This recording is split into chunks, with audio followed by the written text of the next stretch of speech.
Hello, my name is Margarethe de Mooi and I'm one of the lecturers in teaching and learning in upper primary. Hi, I'm Carly McBride, and I also am one of the lecturers in teaching and learning in upper primary, and I teach the English language arts section on Wednesdays.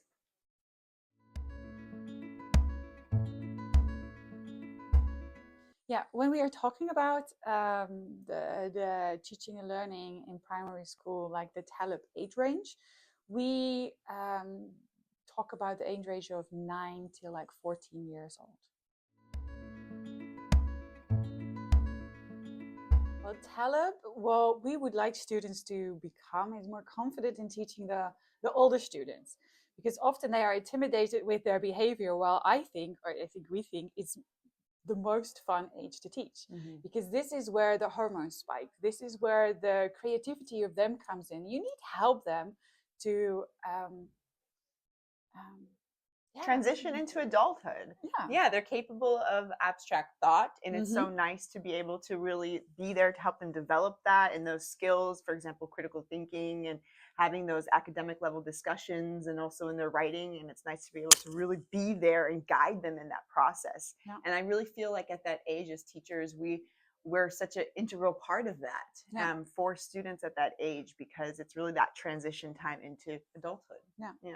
Yeah, and during the ES sessions that I teach, I often go into like how the brain goes, how it all develops, and the hormones that come along with it.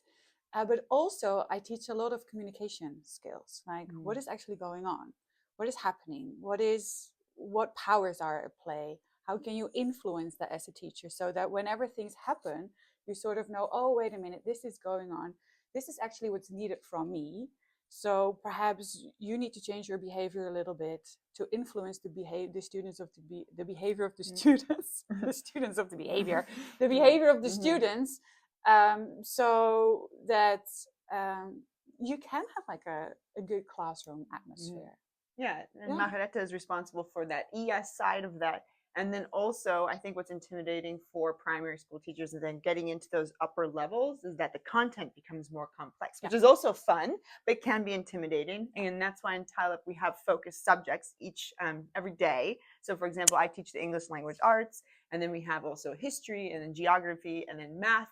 So really focusing on developing that content knowledge as well, which is important at that age.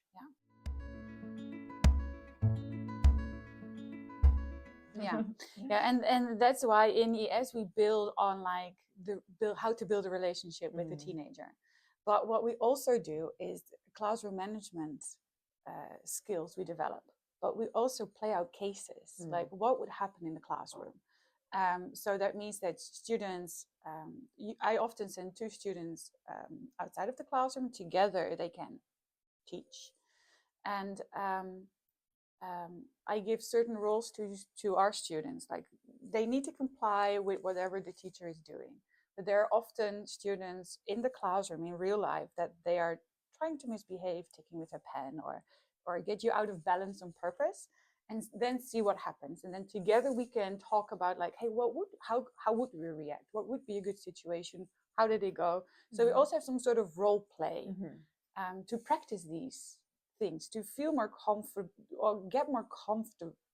I think get more confidence. I think that's what it's about, confidence, and just being able to experience different scenarios and then working your way through that with peers. And that's what I think is important in TALUP, is the peer interaction and the social aspect of that, and just learning from your peers and then having those discussions and really kind of working and navigating through these potential scenarios that you would see in the classroom.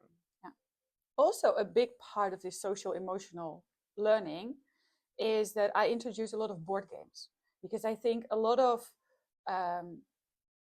soft skills need to be learned or taught or pay attention to, or we as teachers need to be able to address it. So if you have board games, that's where you see students like how they win, how do they lose, how do they cope with certain situations.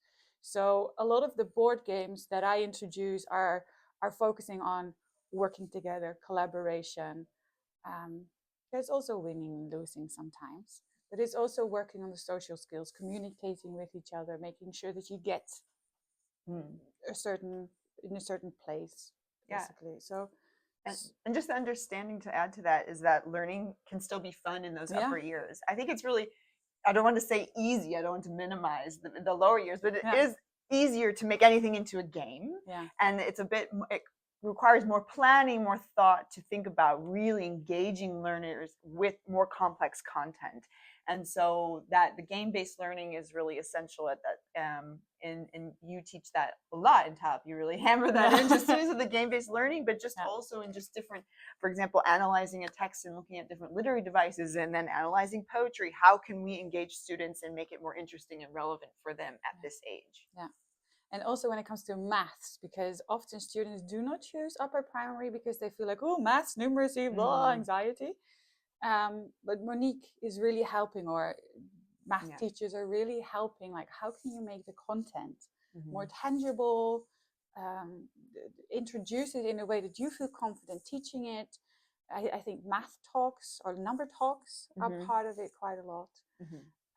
And when I talk about history and social geography, those lessons are really about like hands-on examples. Like, how can you teach this? How can you teach how mountains exist? I don't know if they're formed. Sorry, really teach how mountains are formed. With like, I think Arjan did it with like Mars bars. Like, what happens, and then you cut it into. And I did it with my son as well. He's 10. He loves it. Also eating it. But like also these examples, and Douglas is doing the same with history and social geography. Really let you experience the lessons, so you can also teach the lessons, so you get inspired. So you get away out of these sessions with some really cool lesson ideas.